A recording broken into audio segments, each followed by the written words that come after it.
Well, in an offensive showcase where 81 points were scored, the Sun Devils came out on the losing end by a score of 44-37 as they lost to the UCLA Bruins here in Los Angeles at the Rose Bowl. I'm Blaine McCormick, he's Max Madden, and he's Matthew Tonis reporting for HouseofSparky.com.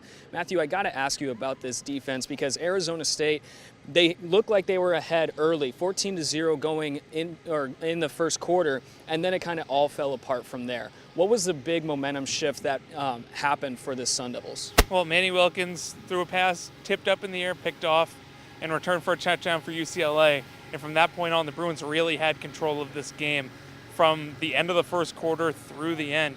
ASU could really never bounce back. They had the run game going a lot, but they felt the need to pass. I feel like a lot of times if you're having success just running the ball up the middle, that kind of gets boring. And for an offense that prides itself on its wrinkles and the things it can do outside of a normal offense, that's tough to do, and ASU kind of got outside itself and really never recovered from that pick. Matthew, you mentioned the rush game of the Sun Devils, and Max, that's something I want to touch on real quick. Because last game, we saw the Sun Devils go for these big yardage plays. We saw Demario Richard have a 63-yarder and then a couple touchdowns in the game as well from the run game, one from Demario and then one from Eno Benjamin. It seemed as though that the rush game was not as effective in the Rose Bowl tonight. What changed? Well, we talked about it a lot on the show earlier this week. UCLA is allowing over 300 yards of rushing offense per game, second last in the country. And like as Tonis was saying earlier on in this game, that was working. You know, Demario Richard finished 21 for 125. They had almost 300 yards of offense on the ground. But what changed, what you can't see in those stats, is the progression of the play calling. They did not continue to run the ball throughout the game. They fell behind when they threw the pick, and they went down by 10 points. They stopped running the ball. They stopped having their offense be so effective, and really that play calling kind of, made it tough to get back in the game. It's been a tough schedule for the Sun Devils this season, as for any team in the Pac-12, really. And this is the most recent loss that they're coming off of. Some of the earlier ones were to the University of San Diego State, and then also USC. Now this one against UCLA. Where does this land them in their bowl eligibility situation? Because they still have Oregon State in Corvallis, and then University of Arizona is coming to Tempe with a red-hot team and a red-hot quarterback too. Where does this put them in their bowl eligibility? Well, I don't want to say next week in Corvallis is win or go home, but it kind of is. U of A is hot.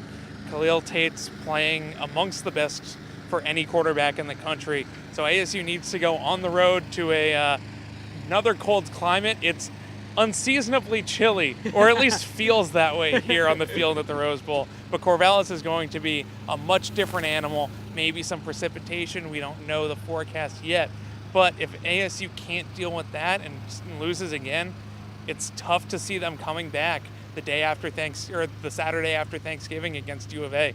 So next week is huge for Todd Graham and this team to get to that bowl game, get to 6 wins for the first time in 2 years. You touched on the weather, and it is kind of a chilly night here in Pasadena, California. Not really what we're used to seeing in the Los Angeles area, but it seemed as though that the Sun Devils definitely had the cold feet tonight on the ground. Max, I want to get your perspective on the bowl eligibility too. With these next 2 games, what is the situation, and what does the team really need to do in order to get a bowl game? Well, I'm not taking any games for granted from here on out. And that Oregon State trip to Corvallis, as ASU fans have felt before, they might be seeing it as a trap game, obviously. Some painful memories from a few years ago. I mean, it's tough to go up there and travel, like you said, in the cold climate. ASU, I mean, they practice in 80-degree weather every morning, and they go inside a dome every day for the rest of practice. So that's a tough game. I mean, Oregon State, they hang in there with a lot of Pac-12 opponents. So that's a game that they absolutely have to win. I'm going to go a little bit further than Tonis in that. I think they have to win that game because I don't think they beat Arizona in the final game. We'll see how the Sun Devils fare in these next 2 games. But for tonight, they are on the losing end of the spectrum by a score of 44-37 against a Bruins team that has a red-hot quarterback in Josh Rosen. Also, the run game was huge for the Bruins as well. Ola run from me. His name's kind of hard to pronounce. That's why I stumbled.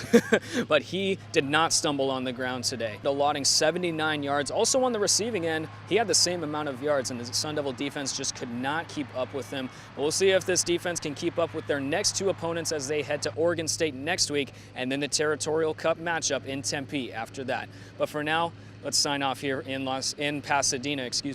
He's Max Madden, he's Matthew Tonis, and I'm Blaine McCormick, reporting from the Rose Bowl for HouseofSparky.com.